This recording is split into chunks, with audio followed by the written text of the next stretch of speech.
Hi guys, IPL season 17కి సంబంధించిన schedule అయితే వచ్చేసింది. మార్చ్ 22వ తేదీ నుండి ఈ సీజన్ స్టార్ట్ కాబోతుంది. ఇందులో భాగంగానే ఐపీఎల్లోనే టాప్ ఫ్యాన్ బేస్ కలిగి ఉన్న రాయల్ ఛాలెంజర్స్ బెంగళూరు మరియు చెన్నై సూపర్ కింగ్స్ మధ్య మార్చ్ 22వ తేదీన మొదటి మ్యాచ్ చెపాక్ వేదికగా సాయంత్రం 8 గంటలకి స్టార్ట్ కాబోతుంది. ఒకవైపు డిఫెండింగ్ ఛాంపియన్స్ అయిన చెన్నై సూపర్ కింగ్స్ అదే పట్టుదలతో ఆరవసారి ఛాంపియన్స్ అయ్యేందుకు బరిలో దిగబోతుంది. మరోవైపు రాయల్ ఛాలెంజర్స్ బెంగళూరు ఈసారి తమ మొదటి టైటిల్ కన్ఫామ్ గా సాధించాలని పట్టుదలతో బరిలో దిగబోతుంది. సో ఈ మ్యాచ్ అనేది టాప్ 2 టీమ్స్ మధ్య జరగబోతుంది కాబట్టి ఇంట్రెస్టింగ్గా అయితే ఉండబోతుంది.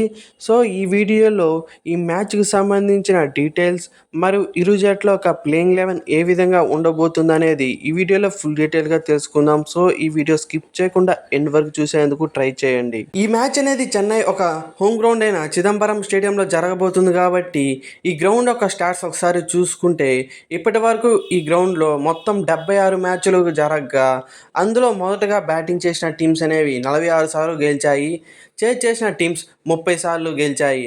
ఈ స్టేడియంలో మొదటి ఇన్నింగ్స్ యావరేజ్ స్కోర్ చూసుకుంటే 163గా అయితే ఉంది. మొదట బ్యాటింగ్ చేసిన టీం 165+ స్కోర్ చేయగలిగితే ఈ మ్యాచ్లో ఈజీ గెలిచే అవకాశం అయితే ఉంటుంది. ఇంకా టాస్ విషయానికి వస్తే ఇక్కడ టాస్ గెలిచి మొదటిగా బ్యాటింగ్ చేసిన టీమ్స్ 39 సార్లు గెలవగా టాస్ గెలిచి చేసిన టీమ్స్ 37 సార్లు గెలిచాయి. చెన్నై సూపర్ కింగ్స్ ఇప్పటి వరకు తమ హోమ్ గ్రౌండ్ అయిన చిదంబరం స్టేడియంలో 62 మ్యాచ్లు ఆడగా అందులో 44 మ్యాచ్లు గెలిచి కేవలం 18 మ్యాచ్లే ఓడింది. విన్ పర్సంటేజ్ చూసుకున్నా కూడా చెన్నై సూపర్ కింగ్స్ కి నియర్లీ 71% ఉంది. ఈ స్టాట్స్ చూస్తేనే తెలుస్తుంది చెన్నై సూపర్ కింగ్స్ తమ హోమ్ గ్రౌండ్ లో ఎంత స్ట్రాంగ్ అనేది. ఈ పిచ్ విషయానికి వస్తే బ్యాటింగ్ మరియు బౌలింగ్ ఇద్దరికి అనుకూలంగానే ఉంటుంది. కానీ రెండో ఇన్నింగ్స్ లో బ్యాటింగ్ చేసే టీం కి కొంచెం కష్టమయ్యే అవకాశం ఉంది. ఎందుకంటే ఈ పిచ్ అనేది సెకండ్ ఇన్నింగ్స్ లో స్లో అయ్యే అవకాశం ఉంటుంది కాబట్టి ఎంత పెద్ద హిట్టర్స్ అయినా కూడా రన్ స్కోర్ చేయడంలో ఇబ్బంది పడి డాట్స్ లేదా అవుట్ అయి వెనుదిరుగుతున్నారు. కాబట్టి చేజింగ్ చేస్తున్న టీమ్స్ అనేవి బాల్ని టైమింగ్ చేస్తూ రన్స్ స్కోర్ చేయగలిగితే ఈజీగా గెలిచే అవకాశం అయితే ఉంటుంది. ఇంకా ఆర్సీబీ మరియు చెన్నై సూపర్ కింగ్స్ మధ్య హెడ్ టు హెడ్ చూసుకుంటే ఇప్పటి వరకు ఇరు జట్లు 31 మ్యాచ్లు ఆడగా అందులో 20 మ్యాచ్లు చెన్నై సూపర్ కింగ్స్ గెలిచింది. కేవలం 10 మ్యాచ్లు మాత్రమే రాయల్ ఛాలెంజర్స్ బెంగళూరు గెలవడం అయితే జరిగింది. ఒక మ్యాచ్ మాత్రం వర్షం కారణంగా 2012 సీజన్లో డ్రా అవడం అయితే జరిగింది. చెన్నై సూపర్ కింగ్స్ కి ఆర్సీబీ పైన 64.5% అయితే విన్నింగ్ పర్సంటేజ్ అయితే ఉంది. ఇంకా ఒకసారి ఇరు జట్ల ప్రాబుల్ ప్లేయింగ్ 11 విషయానికి వస్తే ముందుగా చెన్నై సూపర్ కింగ్స్ ఈ టీం ఒక ఓపెనర్స్ రుతురాజ్ గైక్వాడ్ మరియు డెవిన్ కాన్వే. గత సీజన్లో సెకండ్ బెస్ట్ ఓపెనింగ్ పేరుగా ఉన్న ఈ జోడీ తమ టీం ఛాంపియన్స్ కావడంలో కీలక పాత్ర పోషించారు. ఈ సీజన్లో కూడా ఈ ఇద్దరు ఓపెనర్స్ మంచి ఫామ్లోనే బరిలో దిగనున్నారు. ఇంకా నెంబర్ 3 పొజిషన్లో అజింక్య రహానే గత సీజన్లో మంచి స్ట్రైక్ రేట్తో తమ టీంకి మంచిగా సపోర్ట్ చేశాడు. ఈ సీజన్లో కూడా అతను తమ టీంకి మంచిగా సపోర్ట్ చేస్తే చెన్నై సూపర్ కింగ్స్ అన్ని మ్యాచ్లు మంచిగా స్కోర్ చేసే అవకాశం ఉంటుంది. ఇంకా నెంబర్ 4 విషయానికి వస్తే సమీర్ రిజ్వీకి ఈ మ్యాచ్లో ఛాన్స్ దొరికే అవకాశం ఉంది. దీనికి main reason Shivam Dube injury కారణంగా first half of the tournament దూరమయ్యే అవకాశం ఉంది కాబట్టి ఇతనికి ప్లేయింగ్ లెవెల్లో అవకాశం తగ్గే ఛాన్స్ ఉంది. ఇంకా నెంబర్ 5 పొజిషన్ కోసం మోయిన్ అలీ, రచి రవీంద్ర మరియు డార్లీ మిచెల్ ఈ ముగ్గురు ప్లేయర్స్ లో ఒకరికే ఛాన్స్ వచ్చే అవకాశం ఉంది. ఈ చిపాక్ పిచ్ అనేది స్పిన్ కి కొంచెం అడ్వాంటేజ్ గా ఉంటుంది కాబట్టి మాక్సిమం స్పిన్ ఆల్రౌండర్ అయిన మోయిన్ అలీని ప్లేయింగ్ లెవెల్ లో తీసుకొచ్చే అవకాశం ఉంటుంది. నెంబర్ 6 పొజిషన్ లో కెప్టెన్ మరియు వికెట్ కీపర్ బ్యాట్స్మెన్ అయిన మహేంద్ర సింగ్ ధోని అయితే ఆడనున్నాడు. 7th పొజిషన్ లో చెన్నై యొక్క బెస్ట్ ఆల్రౌండర్ అయిన రవీంద్ర జడేజా.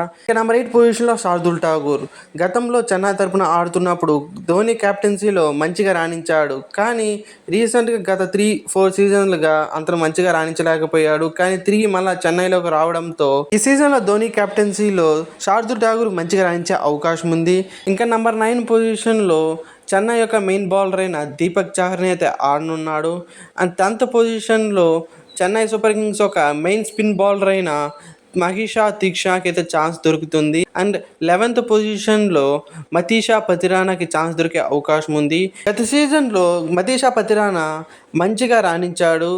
కానీ ఈ సీజన్లో బ్యాకప్ ఫాస్ట్ బౌలర్గా ముస్తఫిజర్ రహమాన్ తీసుకున్నారు. కానీ ఇంజరీ కారణంగా అతను ఇనిషియల్ స్టేజ్లో అందుబాటులో లేకపోవడంతో మతీషా పతిరానాకి ప్లేయింగ్ 11లో చోటు దక్కే అవకాశం ఎక్కువ ఉంది.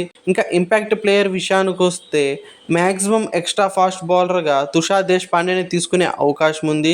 ఎందుకంటే చెన్నై దగ్గర ఆల్రెడీ బ్యాటింగ్ డెప్త్ ఉంది కాబట్టి ఎక్స్ట్రా ఫాస్ట్ బౌలర్ని తీసుకునే అవకాశం అయితే ఉంది.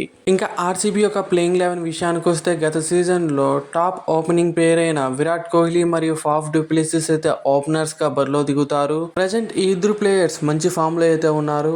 ఇంకా నెంబర్ 3 పొజిషన్లో రజిత్ పడిదర్ ఆడే అవకాశం ఉంది. గత ఏడాది ఇంజరీ కారణంగా టోర్నమెంట్కి దూరం అయ్యాడు. కానీ ఈ ఏడాది ఇంజరీ నుంచి కోలుకోవడంతో పాటు మంచి ఫామ్లో అయితే ఉన్నాడు. నెంబర్ 4 పొజిషన్లో స్పిన్ ఆల్రౌండర్ అయిన గ్లెన్ మ్యాక్స్వెల్ అయితే ఆడనున్నాడు. అలాగే నెంబర్ 5 పొజిషన్లో ఫాస్ట్ బౌలింగ్ ఆల్రౌండర్ అయిన కెమెరియన్ గ్రీన్కి అయితే ఛాన్స్ దొరికే అవకాశం ఉంది. నెంబర్ 6 పొజిషన్లో వికెట్ కీపర్ బ్యాట్స్మెన్ అయిన దినేష్ కార్తిక్ అయితే ఆడే అవకాశం ఉంది. గత సీజన్లో ఇంజరీ కారణంగా ఇంపాక్ట్ ప్లేయర్గా ఆడాడు. కానీ ఈ సీజన్ ఫుల్ ఫిట్గా ఉన్నాడు కాబట్టి అతడు నేరుగా ప్లేయింగ్ 11లో ఆడే అవకాశం ఉంటుంది. ఇంకా నెంబర్ 7 పొజిషన్లో ఎక్స్ట్రా బ్యాట్స్మెన్ని ఆర్సీబీ టీం ఆడించే అవకాశం ఉంది. మ్యాక్సిమం మహిపాల్ లోమినార్కి ఛాన్స్ ఇచ్చే అవకాశం ఉంది. ప్రజెంట్ బ్యాటింగ్ మరియు బౌలింగ్లో మంచి పర్ఫార్మెన్స్ ఇస్తున్నాడు. ఇతన్ని తీసుకోవడం వల్ల వీళ్ళకి ఎక్స్ట్రా స్పిన్ ఆప్షన్ కూడా వస్తుంది. ఇంకా నెంబర్ 8 పొజిషన్లో కరణ్ శర్మ. ప్రజెంట్ ఆర్సీబీ టీంలో ఏకైక ఎక్స్పీరియన్స్ స్పిన్ బౌలర్ అయిన కరణ్ శర్మకి నేరుగా ప్లేయింగ్ 11లో చోటు దొరికే అవకాశం ఉంది. 9వ స్థానంలో మయాంక్ దగ్గర్.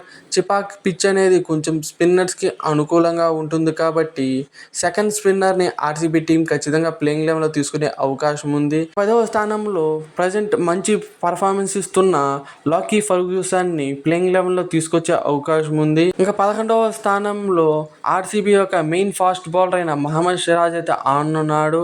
అలాగే ఇంపాక్ట్ ప్లేయర్గా ప్రజెంట్ ఇండియన్ టీంలో మంచి పర్ఫార్మెన్స్ ఇస్తున్న ఆకాష్ దీప్కి అయితే ఛాన్స్ అయితే ఇవ్వనుంది ఆర్సీబీ టీం. సో ఈ ఫస్ట్ మ్యాచ్లో ఏ టీం గెలిచే అవకాశం ఉందో కామెంట్ సెక్షన్లో కామెంట్ చేయండి. అలాగే ఈ రెండు టీమ్స్ ఒక ప్లేయింగ్ 11లో ఎటువంటి చేంజెస్ చేస్తే బాగుంటుందో కామెంట్ సెక్షన్లో కామెంట్ చేయండి.